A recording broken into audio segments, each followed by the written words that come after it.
আসসালামু আলাইকুম রহমতুল্লাহি ওবরকাতুহু।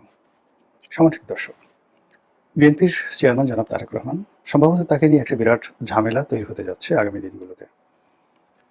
আপনারা সবাই জানেন যে ১১টার সময় জনাব তারেক রহমান সাহেব সেনা হেফাজতে ছিলেন। ওই সময়টিতে তাকে বেদম প্রহার করা হয়। কিছু কিছু ভিডিও ফুটেজ এবং কিছু কিছু অডিও রেকর্ড, তার সঙ্গে সঙ্গে স্টিল ছবি, তার মাধ্যমে আমরা যেটা দেখেছি সেটি হলো ১১টার সময় তাকে নির্যাতনের নামে বা নির্যাতন করার জন্য তার ২ হাত ফ্যানের সঙ্গে টানানো অবস্থায় আছে এবং ওই অবস্থায় তাকে বেধড়ক পেটানো হয়েছে। এরকম একটা ছবি ইন্টারনেটে ভেসে বেড়াচ্ছে। এবারে আমরা যেটা শুনেছি যে তাকে ওই সময়টিতে এমনভাবে পিটানো হয়েছে, সেই পিটুনিতে তার মেরুদণ্ড ভেঙে গিয়েছিল, তার কোমর ভেঙে গিয়েছিল। মেরুদণ্ডের দুটো অংশ, একটা হলো পিঠ। তো পিঠে সেই বেদনাটি তিনি এখন অনুভব করেন বলে সাম্প্রতিক সময় তার একটি বক্তব্যে তিনি সেটা বলেছেন। আর অন্যদিকে তার কোমরের যে বেদনা, সেই বেদনাটা কোন পর্যায়ে আছে তিনি হয়তো সেটা বলেননি। কিন্তু যারা তাকে আক্রমণ করেছিল তাদের একটা ইচ্ছা ছিল বা অভিলাষ ছিল যে জনাব তারেক রহমান সাহেব যেন জীবনের কখনো কোমর সোজা করে দাঁড়াতে না পারেন, সোজা হয়ে হাঁটতে না পারেন, এবং জিন্দিগি ভর তিনি যেন এই যে তাকে মারা হয়েছে এই কথা তিনি স্মরণ করেন। ১১টার সময়টিতে যারা তাকে নির্যাতন করেছিল তারা ধারণা করেছিল তিনি হয়তো বাঁচবেন না, তিনি রাজনীতিতে ফিরবেন না, তার কোনো ভবিষ্যৎ নেই এবং তাকে সারাটা জীবন কারা প্রকোষ্ঠে কাটাতে হবে। ১১টার যারা কুশীলব তারা বিএনপিকে এমনভাবে আক্রমণ করেছিল, সাঁড়াশি আক্রমণ করেছিল যে তারেক রহমান বিরোধী, হাওয়া ভবন বিরোধী যে গ্রুপটি রয়েছে, সংক্ষুব্ধ গ্রুপটি, তাদেরকে সংস্কারবাদী নাম দিয়ে রাজনীতির পাদপীঠে আনার জন্য তারা সর্বোচ্চ বিনিয়োগ করেছিল। এবং এই কর্মকাণ্ড যখন চলছিল তখন সেনা কর্মকর্তা, পুলিশ কর্মকর্তা এবং যারা সংস্কারবাদী রাজনীতির সঙ্গে জড়িত ছিল তারা প্রথম কয়েকটি মাস এতটা চেয়ার্সের মধ্যে ছিলেন যে no Khaleda, no Hasina, no Tarek, nothing. তারা নতুন একটা সাম্রাজ্য গড়বে, নতুন একটা বন্দোবস্ত তৈরি করবে। এবং এখন যে সকল কথাবার্তা হচ্ছিল, মানে এখন যে সকল কথাবার্তা মোটামুটি নির্বাচনের সময় ধামাচাপা পড়ে গেছে, বাট ৪-৫ মাস ধরে যে সকল সংস্কারের কথা, নতুন বন্দোবস্তের কথা শোনা যাচ্ছিল, এগুলোর যে অঙ্কুরোদম যেটা অঙ্কুর যেটা মানে বীজের ভিতর থেকে যেটা চারা গজায়, তো সেটা হয়েছিল সেই ১১টার সময়। ১১ যারা কুশীলব তারা মনের আনন্দে বেগম খালেদা জিয়ার বাড়িতে তাণ্ডব চালিয়েছেন, তারা মনের আনন্দে তারেক রহমানকে মারধর করেছেন, কোকোকেও মারধর করা হয়েছে, বেদম মারধর করা হয়েছে। বলা হয়ে থাকে যে কোকোর যেহেতু শরীর ভালো ছিল না, রোগাক্রান্ত ছিলেন, ফলে তিনি সেই মারধরের পর আর সুস্থ হয়ে বাঁচতে পারেননি, তিনি মারা গিয়েছিলেন। কিন্তু তারেক রহমান সাহেব তুলনামূলকভাবে সুস্থ থাকার কারণে তিনি আজকের এই অবস্থানে দাঁড়িয়ে আছেন। এখন এই যে তারেক রহমানের যে অসুস্থ হওয়া, তার মারধর খাওয়া ইত্যাদি নিয়ে এখন ৩টি পক্ষ কাজ করছে। একটি পক্ষ তারা বলার চেষ্টা করছেন যে তারেক রহমান সাহেবকে যে মারধর করা হয়েছে, উচিত কর্ম করা হয়েছে, বিনা কারণে কি মারধর করা হয় নাকি? অন্যায় করেছেন, বদমাইশি করেছেন, এজন্য মিলিটারি মারেছে। মিলিটারি কি এমনি এমনি কাউকে মারে নাকি? এবং এই ধরনের বক্তব্য প্রথম চরমোনাই পীর সাহেব দিয়েছেন। আর যাদের সাহস নেই বা প্ল্যাটফর্ম নেই তারা কিন্তু মনে মনে এই কথাই বলছেন যে ভালো কাজ করেছে, এরকম লোকদেরকে মারধর করা উচিত। এরকম একটা গ্রুপ তৈরি হয়ে গেছে এবং এই গ্রুপের সঙ্গে অচিরেই দেখবেন যে আওয়ামী লীগের যারা লোকজন রয়েছেন তারা যুক্ত হবেন এবং এই যে তাকে যে পিটানো হয়েছে, মারধর করা হয়েছে, এগুলোকে নিয়ে তারা প্যারোডি করবেন, কমেডি করবেন এবং তারেক রহমান সাহেবের যে ইমেজ যেটা আছে সেটা প্রধানমন্ত্রী হন বা যা কিছু হন না কেন ওটাকে ডিস্ট্রয় করে দেওয়ার জন্য নানা রকম ফ্যান্টাসি তৈরি করা হবে। পিনাকি আছে, পিনাকির সাথে যারা অন্যান্য যে সমস্ত লোকজন আছে তারা এটাকে নিয়ে স্যাটায়ার করবেন এবং এটার পক্ষে যুক্তি দাঁড় করাবেন যে কেন কি কারণে সেদিন মিলিটারিরা তাকে মেরেছিল। এটা একটা পক্ষ। দ্বিতীয় যে পক্ষটি, সেই পক্ষটি হলো বিএনপির তারেক রহমান সাহেবের আপনজন। তারা এই বিষয়টিকে গোপন না রেখে বরং এই জিনিসটিকে সহানুভূতি লাভের একটা উসিলা হিসেবে সামনে নিয়ে আসবে এবং এটা নিয়ে গল্প, কবিতা, উপন্যাস রচনা করে কেন তারেক রহমান সাহেবকে নির্যাতন করা হলো, তার মতো পুত পবিত্র দেশপ্রেমিক দেশনেতা, এত ভালো মানুষ, দেশের চিন্তায় যিনি এটা করেননি ওটা করেননি, দেশের চিন্তায় যিনি তার জীবনকে তছনছ করে দিয়েছেন, যিনি দেশপ্রেমে শেখ হাসিনা, খালেদা জিয়া, বঙ্গবন্ধু কিংবা এরশাদ, অন্যান্য যারা রাষ্ট্রপ্রধান ছিলেন, সরকার প্রধান ছিলেন, তাদের সবার চাইতে তিনি কয়েক ধাপ এগোনো।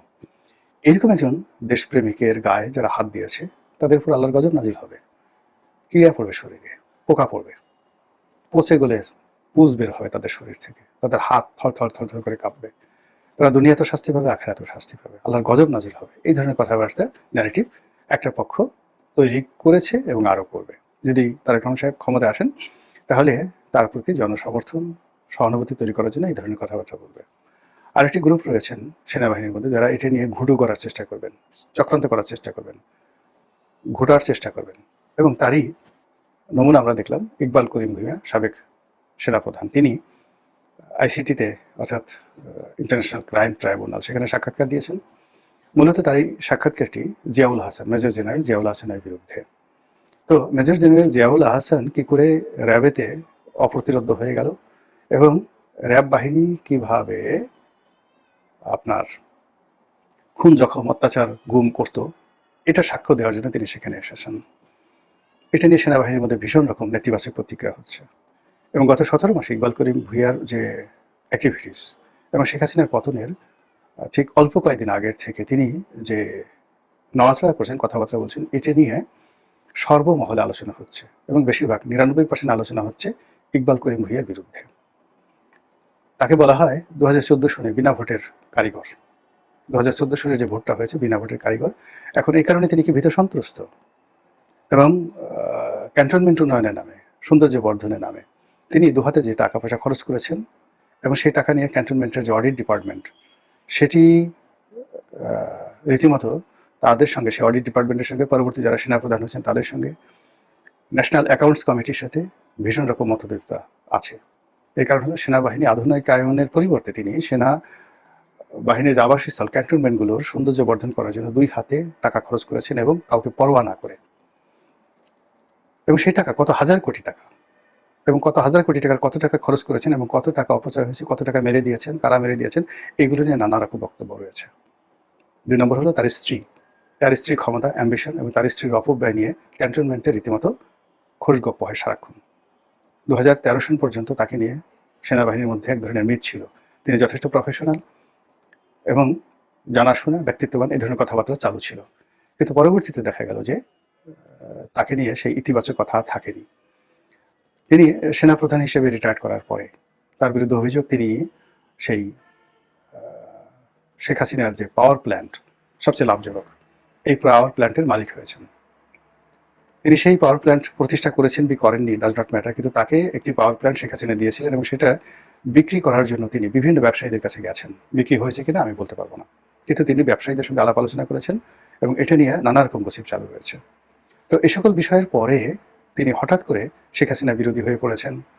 তারপর সেনাবাহিনীর অনেক কর্মকর্তার সঙ্গে তার দ্বন্দ্ব সংঘাত ইত্যাদি নিয়ে তিনি যেভাবে সামনে আসছেন এবং বর্তমান সেনাপ্রধান ওয়াকারুজ্জামান থেকে শুরু করে যারা এই মুহূর্তে কমান্ডে আছেন তাদের অনেকের বিরুদ্ধে তিনি যেভাবে নড়াচড়া করছেন এবং যেভাবে সাবেক সেনা কর্মকর্তাদের একটা অংশকে তিনি কনভিন্স করার চেষ্টা করছেন, এটা বাংলাদেশ সেনাবাহিনীর ইতিহাসে কখনো হয়নি। ইতিপূর্বে যারা সেনাপ্রধান ছিলেন প্রায় সবাই সেনাবাহিনীর যে ইউনিটি সেটার সঙ্গে কমপ্লাই করেছেন এবং সর্বাবস্থায় সেনাবাহিনীর সঙ্গে থেকেছেন। এই একমাত্র যিনি ঘরের শত্রু বিভীষণ হিসেবে সেনাবাহিনীর বিরুদ্ধে যে কর্মকাণ্ডগুলো করছেন, এটা আমাদের সেনাবাহিনীর জন্য অশনির সংকেত, রাষ্ট্রের জন্য অশনির সংকেত, এমনকি তার নিজের জন্য কর্মগুলো ভালো নয়। তিনি যা কিছু করছেন অন জেন্টেলম্যান গ্রাউন্ড। ভদ্রলোকের সঙ্গে একদিনই আমার কথা হয়েছিল, ওনার সঙ্গে আমার কথা হয়েছিল রাশিয়ান দূতাবাসে। আমি যখন সংসদ সদস্য উনি তখন সেনাপ্রধান। তার সেই ভিজিটিং কার্ডটাও আমার কাছে রয়ে গেছে। উনি অনেক মানুষকে রেখে কেন জানি মানে ওই সময়টাতে সেনাপ্রধান 2013 সনে তাকে কেন্দ্র করে একটা মিথ ছিল। অনেক বড় বড় মন্ত্রী তার সাথে একটা ছবি তুলতে চাইতেন। তো ওই দিন আমার সঙ্গে তার পরিচয় ছিল না, তিনি নিজেই এগিয়ে এসে পরিচয় দিলেন, কথা বললেন। তার এডিসি ছিলেন, তাকে বললেন যে স্যারকে একটা কার্ড দাও। তারপরে ছবিও তুললেন, আমার কাছে যদিও সেই ছবি নেই। অনেকক্ষণ আমাদের কথাবার্তা হয়েছিল। তার সেদিনের সেই বিনয় এবং ভদ্রতায় আমি মুগ্ধ ছিলাম। তিনি টেলিফোন করতে চেয়েছিলেন বা আমাকে বলেছিলেন, দাওয়াত দিয়েছিলেন, কখনো তার সঙ্গে আমার দ্বিতীয়বার কখনো দেখা সাক্ষাৎ হয়নি। তো তিনি রিটায়ার করেছেন এবং শেখ হাসিনার বিরুদ্ধে যখন তিনি সর্বপ্রথম সাবেক সেনা কর্মকর্তাদেরকে একত্রিত করে একটি মিছিল করেছিলেন বা বক্তব্য দিয়েছিলেন, ফেসবুক স্ট্যাটাস দিয়েছিলেন, লাল করেছিলেন, ওটা আমি সমর্থন করেছিলাম। আমার খুব ভালো লেগেছিল, আমি তাকে ফোন করতে চেয়েছিলাম।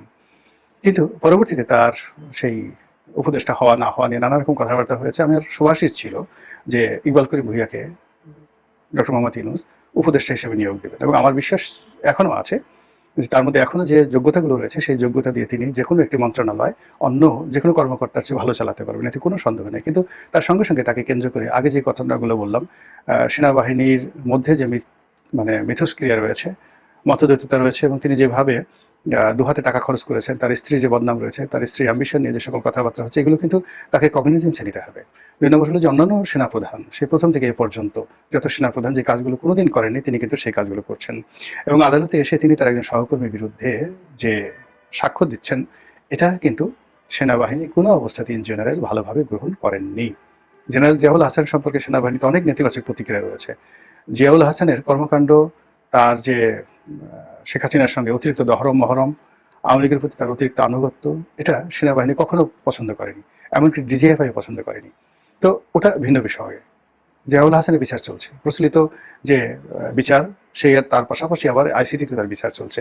তো সেখানে ইকবাল করিম ভূঁইয়ার সাক্ষী দিলেও কিছু আসতে যেত না, না দিলেও আসতে যেত না, কোনো কিছু আসতে যেত না। ওটা জিয়াউল হাসানের যে পরিণতি, সেই পরিণতি তাকে ভোগ করতেই হতো বা হবে। কিন্তু একজন সেনাবাহিনীর প্রধান তার অধীনস্থ কর্মকর্তার কাছে কতটা অসহায় ছিলেন, কতটা দুর্বল ছিলেন, জিয়াউল হাসানের প্রতি তার কতটা ম্যালিজ ছিল, প্রেজুডিস ছিল, এটা এই সময়টিতে এসে তিনি সেটা না দেখালেও পারতেন। এর কারণ হলো পিতার কখনো কোনো অভিযোগ থাকে না। Being a commander in chief, তিনি তো আসলে সকল সেনা কর্মকর্তাদের পিতা। তো পিতা হিসেবে তিনি যদি তার সন্তানের বিরুদ্ধে অভিযোগ করতে আসেন, এবং বিশেষত তার যখন কমান্ড ছিল সেই সময়টাতে, এটা আসলে তার এক ধরনের ব্যক্তিগত দুর্বলতা, ব্যক্তিত্বের দুর্বলতা, কমান্ডের দুর্বলতা। সেনাপ্রধান হিসেবে তিনি রাজনীতির কাছে হার মেনেছিলেন। সেনাপ্রধান হিসেবে তিনি যে নিরাপত্তা উপদেষ্টা ছিলেন, সেই শেখ রেহানার যে তারেক সিদ্দিকী দেবর, তিনি এবং জিয়াউল হাসানের মতো কর্মকর্তা বা আকবরের মতো কর্মকর্তা, জেনারেল আকবর যারা ডিজিএফআই প্রধান ছিলেন, অন্যান্য যারা ডিজিএফআই প্রধান ছিলেন, তাদের উপর যে ওনার কোনো কমান্ড ছিল না, এটা আসলে এই সময়টিতে এসে বলাটা কারোর জন্যই সম্মানজনক নয়, নিরাপদ নয়। কিন্তু সেই কাজগুলো তিনি করে যাচ্ছেন। এবং সবচেয়ে বড় ব্যাপার হলো তিনি তার এই কর্মে রাজনীতির সম্পৃক্ততা ঘটানোর জন্য তারেক রহমান সাহেবকে জড়িয়ে ফেলেছেন। তিনি বিএনপির নেতাকর্মীদের সহানুভূতি চাচ্ছেন, তিনি তারেক রহমান সাহেবের দৃষ্টি আকর্ষণ করতে চাচ্ছেন। এই জন্য তার সেই জবানবন্দিতে ১/১১ সময় তারেক রহমান সাহেবের যে যাকে বলা হয় নির্যাতন, তাকে যেভাবে ডিজিএফআই কর্মকর্তা যারা আছেন তারা মারধর করেছে, এই কথাগুলো তিনি এখানে উল্লেখ করেছেন। ফলে কি হলো, তার উদ্দেশ্য নিয়ে, তার ভবিষ্যৎ গন্তব্য নিয়ে সবাই চিন্তিত। তিনি কি খুব অস্থির? তিনি কি খুব ভয় পাচ্ছেন? তিনি কি খুব কিছু আশা করছেন? নাকি তিনি সেনাবাহিনীর সঙ্গে, ডিজিএফআইয়ের সঙ্গে তারেক রহমান সাহেবের একটা যে সম্পর্ক, এটা নষ্ট করতে চাচ্ছেন, নতুন একটা বিরোধ ঘটাতে চাচ্ছেন? এর কারণ হলো তিনি যতবার এই কথাটি বলবেন, তারেক রহমান সাহেবের বিষয়টি, আমরা সমাজে যেই গল্পগুলো আমরা শুনছি, কাহিনীগুলো শুনছি, ঘটনাগুলো শুনছি, সেগুলো শোনার সঙ্গে সঙ্গে ইকবাল করিম ভূঁইয়ার যে বক্তব্য, সেই বক্তব্য মূলত ডকুমেন্টারি এবং আদালতের সেই বক্তব্য, এবং সেই বক্তব্য নিয়ে যদি আদালত বিষয়টি কগনিজেন্সে নেয় এবং নথিপত্র, কাগজপত্র দাবি করে, তাহলে সেনাবাহিনীর সঙ্গে, বিএনপির সঙ্গে, ডিজিএফআইয়ের সঙ্গে বিএনপির সঙ্গে যে সম্পর্কটি পার্মানেন্ট খারাপ হয়ে যাবে। অন্যদিকে বিএনপি যারা লোকজন রয়েছেন, তারা যদি ভবিষ্যতে ক্ষমতায় আসেন, তাহলে এটাকে প্রতিহিংসার একটা উপকরণ হিসেবে ব্যবহার করার চেষ্টা করবেন। এবং সঙ্গতি কারণেই বিএনপি জানতে চাইবে কারা কারা সেই কর্মকর্তা ওই সময়টাতে তারেক রহমান সাহেবকে মারধর করেছিলেন।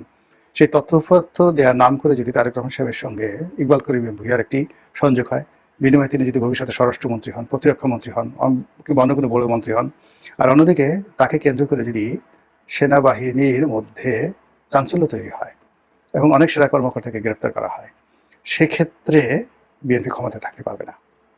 বিএনপির তারেক রহমান সাহেবের অবস্থা তখন সেই ইমরান খানের মতো হবে। এবং ইমরান খানের পক্ষে যে সকল জেনারেল, ইকবাল করিম ভূঁইয়ার মতো যে সকল জেনারেল পাকিস্তানি ইমরান খানের পক্ষে দাঁড়িয়েছিলেন এবং তাকে প্রলুব্ধ করেছিলেন, তাকে প্রভোগ করেছিলেন এবং বিভিন্ন ঘটনা ঘটিয়েছিলেন, খুঁজে দেখেন, এখন ইমরান খান এবং তার পরিবারের পাশে সে সকল জেনারেলদেরকে খুঁজেও পাওয়া যাচ্ছে না। আশা করি এখানে যারা আছেন, জনাব ইকবাল করিম ভূঁইয়া তিনি নিজে এবং বিএনপি যারা কর্তা ব্যক্তি, তারা সংযত হবেন। আসসালামু আলাইকুম রহমতুল্লাহি ওয়া বারাকাতুহু।